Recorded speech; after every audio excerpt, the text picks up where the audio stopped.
Monkey D. Dragon says the real battle starts when they immobilize the God Knights, which we'll see silhouettes looking like Shanks, and we'll think, okay, that's the Yonko, that's the red hair pirate. And this could be a, how do I say this, deflection, kind of like how Dragon was hyping up CP0, but he never really named names. Like, yeah, CP0 got stronger, but he never really pointed him out. And then we see Wano, and then we see, of course, Egghead Island. Lucci and Kaku are the strongest CP0 members, Awakened, Zoe, and Beast. But what if? What if the reason that Monkey D. Dragon did not mention no names is because it would blow up a character's entire storyline? And that character we're talking about, of course, is the thumbnail, the title, Red Hair Shanks, and his origins. And they could be on the same level as the Insomniac, the man who doesn't sleep, Willa D member, Marshall D. Teach, otherwise known as Blackbeard. And honestly, it's definitely going to be crazy about connections with this weird old body character who's supposed to be the main villain. I know these are Marco words, these are not mine words. I'm not talking shit. Blackbeard's one of my top 3 favorite characters in the entire series. But I think this is the connection that Dragon's story, as well as his fight versus the God Knights, and then bringing it all together to his son, Joy Boy, and the connection he has to the God Knights. But to find out, you really got to stick to the end of the video, because I'm not just going to drop all the gems right in the beginning. And I definitely want to say the full theory is going to be amazing. So let's take a deep dive. Now, before I get too ahead of myself, I do have to admit there are some shaky aspects of this theory. First of all, Big Mom and Kaido's silhouette. Let's be honest here. When Garp was talking about the Yonko, Big Mom and Kaido did not look anything like this. Like, we see Big Mom in Fishman Island, and she looks completely different. You guys remember Big Mom when she was eating people? Obviously, you found out there was homies, but still, Big Mom looked completely different. But Big Mom has eaten some people in her past. Wink, wink, how she got her Delphin ability from Mother Caramel, who she loves so dearly. And then, of course, we have Kaido, who, let's be honest here, Kaido looked completely different. We saw Kaido, of course, after Dressrosa, and then we see Kaido, of course, throughout Wano. He looks different. So silhouettes are very, how do I say this, not to be taken with a grain of salt in a sense. And the final saga is here. That's why I truly doubt that Ichiroda is going to break our ankles like he's done so much in the past with silhouettes. So I do believe that this silhouette we're seeing is purposely done, and there's a reason for it. Now, of course, the God Knights did take over last chapters, of course, when it comes to highlighted. But if you guys watched my chapter reaction, you guys all know that I was focusing on, of course, the Admirals versus the Revolutionary Army. But I want to talk about how the Celestial Dragons were speaking to, of course, the Admiral, like Green Bull. Green Bull, you guys have to don't forget that Akainu, Green Bull, Fujitora, Kizaru, these admirals are not Celestial Dragons. They are still lower level blue sea humans. They don't even look at Akainu. That's why you see a moment of Akainu talking to the Gorosei said, don't forget who you're talking to. So the Gorosei are Celestial Dragons. So I definitely want to say that this whole situation of Celestial Dragons threatening to kill an admiral if they get just touched by one thing is just crazy to me. But it all connects into, of course, what this video is truly about. Remember during the Reverie, of course, we see that St. Charlos is trying to get Shirahoshi as a slave, and it's just a very horrific moment. Of course, Rob Lucci's there, who's serving St. Charlos. Vivi's there, of course, who's supposed to be a Celestial Dragon, but they chose to live in the Blue Sea. And it's just a really interesting dynamic, because then we see Saint Mosgard, or Donkihito Mosgard, who, of course, we've seen him in the Fishman Island flashback, and we hate him in that flashback. But, of course, Otahime touched his soul with that speech, and, of course, he destroys St. Charlos. And, of course, it's interesting to see that 2 Celestial Dragons go at it, because that's the only time you're going to see a Celestial Dragon get hit, other than if Monkey D. Luffy's involved.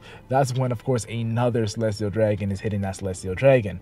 And that's where I believe the highlighted of the God Knights are to come. Yeah, that's right. The reason why I brought all this up is because I believe if you guys really look at the chapter which the God Knights were first mentioned, chapter 1054, we see Kizaru talk about how there was a whole dispute between St. Charlos and Mosgard, both these saints of Celestial Dragons, and the God Knights have jurisdiction, and they're the way they mediate disputes between Celestial Dragons. And Akainu, the Fleet Admiral, says lead them to it. So pretty much, it's common knowledge that the God Knights obviously are the, how do I say, it's police officers to the Celestial Dragons. So they have power over the Celestial Dragons. If Celestial Dragons being out of pocket, like now we're realizing Celestial Dragons can be put to jail in Marijoa's. Like there's probably a whole city and rules that they have to follow, or else it will just be chaotic. So it's interesting to see how two Celestial Dragons can go at it. And then of course the person who's going to mediate it are the God Knights. Now I do want to say this. Now we have to remember when Shanks met the Gorosei, which of course broke the hearts of many fans in the One Piece story. Like Shanks is actually talking to the Gorosei. Is Shanks an evil character? I remember when that chapter first came out, it was crazy. But Shanks meeting the Gorosei, they purposely did not show no scar. And they did say his standing is not to do with politics. And he did say there's a pirate I need to talk about. Could this character be a God Knight and not Shanks at all?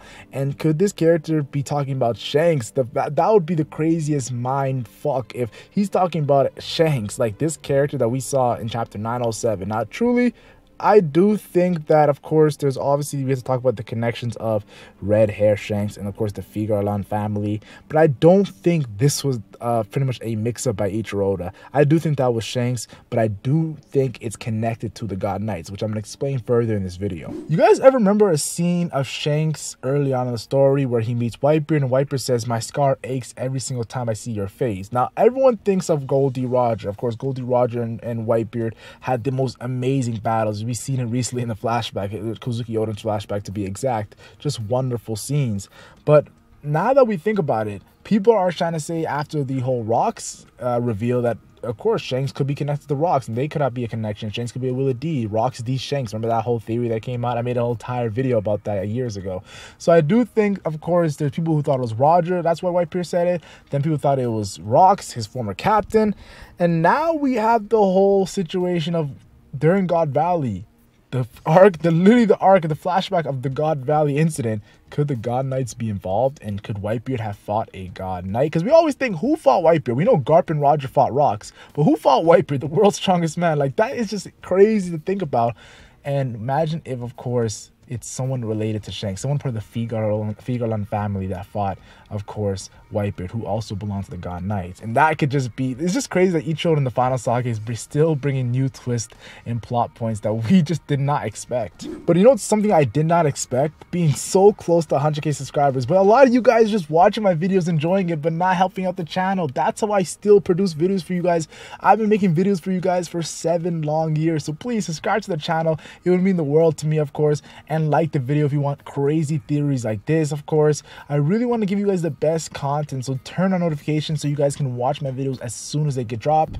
Now, speaking of dropping things, when the war was dropped by a single man entering, which was Red Hair Shanks, let's be honest here, it was an epic moment. It was a hype moment, but you can't forget, Shanks did not stop the war himself. Like, it's not just Shanks going there and saying the war is done, and then of course everyone's like, yeah, we're scared, we're not gonna do it. No, Shanks said pretty much, yeah, stop this, Marines, stop this. You guys already won. You guys now are doing all these things to Whitebeard and Ace's body and whatnot. We're taking their bodies. You guys you got your double W. The world's seen it. Like, what more do you guys want? It was actually him speaking is what stopped the war. It wasn't Shanks just pulling up. Like, the Marines would have fought Shanks. Sengoku said, let's fight. But Sengoku said, no, because it's you, we are not going to fight. Because it's you, Shanks. Now, like, you have to understand, Shanks is a pirate, actually one of the most notorious pirates, a Yonko. So for Sengoku to say that, is there more to Shanks' character? And with the God Knights being introduced now, chapter 1054, and of course now chapter 1083,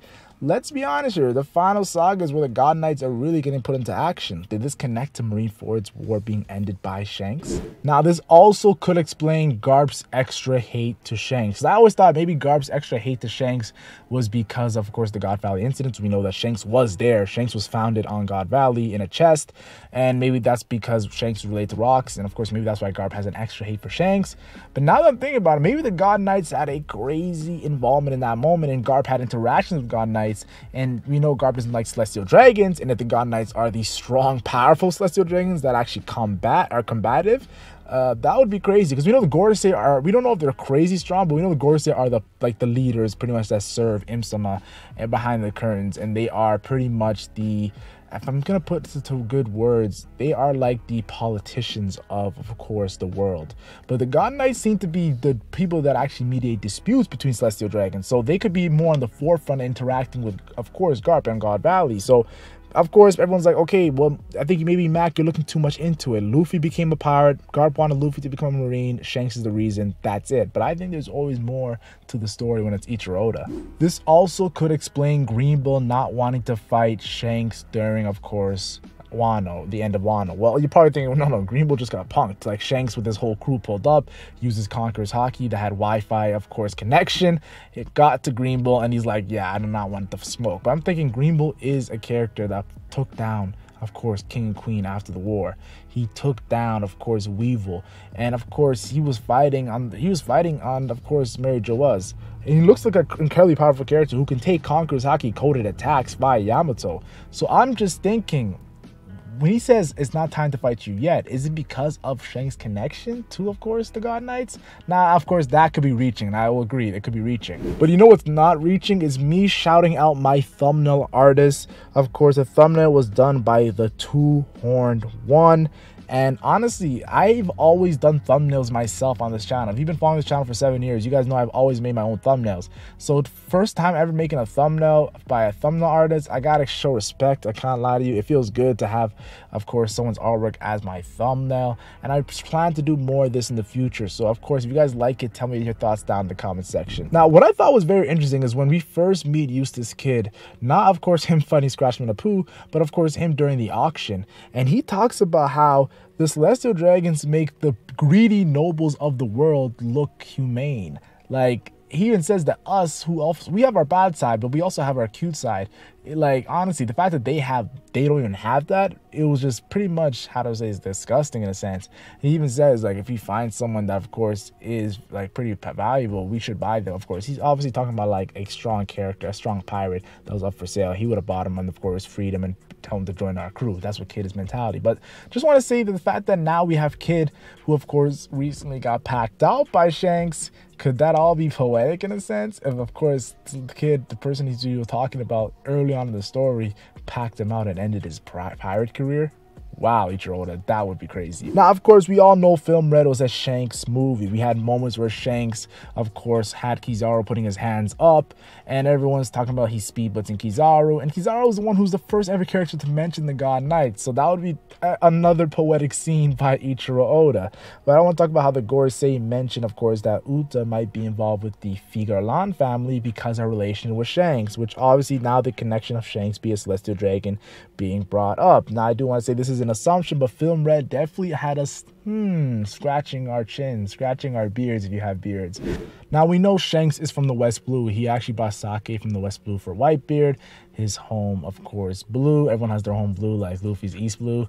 But everyone knows that Shanks was founded on, of course, God Valley in a treasure chest at 1 year old by Roger and Rayleigh, and has been a part of the Roger Pirates until their disbandment. So I'm thinking now, if we look at that situation of Shanks, of course, being founded on God Valley by Roger and Rayleigh, and of course, Rocks versus Garp and Roger over Celestial Dragons and their slaves, and if it's Celestial Dragons, disputes with Celestial Dragons always involve the God Knights. I'm thinking there has to be some sort of connection, even if it's the littlest thing. Don't forget, Roger came back from Laugh Tale, said something to Shanks, and Shanks cried.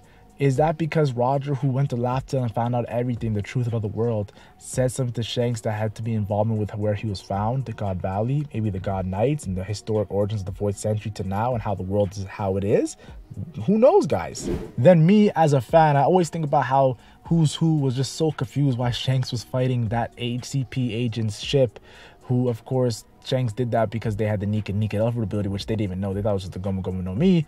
And honestly, Shanks doing all that, and of course, going back to Luffy's hometown, and Luffy ate that Alpha ability, and Shanks was so upset. Did Shanks plan everything? And I'm looking at Shanks, the kind of character he is. He looks like the kind of character who would plan things years in advance, honestly. And I'm not just saying things, I genuinely believe that. And I can't forget to mention Ichiro Oda made, of course, when Kaido was looking at Luffy after he damaged Kaido. Kaido put all these characters up there, but the only one that was living was Shanks. So Kaido was only comparing to any living member Luffy to Shanks, and I think that is just something that is so, how do I say this, powerful. Now, I do want to say this, in the same chapter the God Knights were introduced, Shanks was looking at, of course, a wanted poster. And that wanted poster was, of course, Joy Boy, known as the Sun God Nika, Monkey D. Luffy. Of course, the same Delphi ability that, of course, Shanks was the one who gave pretty much to Luffy. And he says, I'm not planning to have a reunion here with Luffy. And that means that Luffy is ready. He's reached Yonko status, but it's not about his power. Now it's about where they actually meet. And I think that's all connected. It needs to be situated, but I think it all has to do with laughter, because in the same chapter, Shanks says, hey, Beckman, isn't it time that we claim the One Piece? All I'm trying to say is that, does Shanks have a plan of Nika and him teaming up? Regardless if Shanks ate that Delphi ability or not, Nika and him teaming up, and Roger's plan, of course, being too early, and now they're here, it all goes with my theory. So my theory is pretty much the strongest God Knight, or of course, the Knights itself is, of course, part of the Figure Land. Now, I do want to say this. The Figure Land, of course, it all has to do to the connection of the GOAT fighters. Of course, the Void, talk about the Void Sentry, God Valley, and now the final war with, of course, the Revolutionaries, and that being connected. Monkey D. Drake and a Willie D. member versus, of course, a Figure Land God Knight. That's going to happen. Marshall D. Teej, of course, a Willie D. member versus, of course, a Figure Land. Destined to happen with Shanks. And of course, we also have to talk about the Willie D members like Rox D. Zebek, who went up against probably God Knights during, of course, the God Valley incident. That is the beginning of my theory. But the thing is, Shanks goes against everything the God Knights stand for. The God Knights are celestial dragons who are pretty much have the power position when it comes to disputes between celestial dragons. So they're respected knights, of course, after the Void Century. I think Shanks does not agree with anything they are doing. He's a pirate, of course. So the end of the story, One Piece will prove that Shanks is going to be the complete opposite of a God Knight. And lastly, to my theory, I have to say this. I truly believe the 20 kingdoms that have formed the world government, each kingdom had a God Knight. Each, of course, had a member that would join this class. We might see, of course, Doflamingo was maybe destined to join. That's why he's so powerful. He was destined to join the God Knights, but of course he got kicked out because his dad wanted to leave. But maybe we see a Don Quixote God Knight that has crazy abilities and powers. Of course, we also we have to mention the National Treasure and how this can be involved. Do want to say the Figure Land probably have a knight that's related to Shanks and looks exactly like Shanks. But what if there's also a Neftari knight? Or maybe Vivi is supposed to be a Neftari knight. And what if these knights have some sort of connection to Imsama? That is why I think this chapter made One Piece so much fun when it comes to the lore of the series. But pretty much click on the end screen if you guys want to see my video on the chapter itself. I made an entire video on the chapter if you guys want to see it. And of course, guys, don't forget, like and share if you enjoy, like and share if you enjoy, subscribe to One Piece content. I'm the Legend Mac, and I'm gone.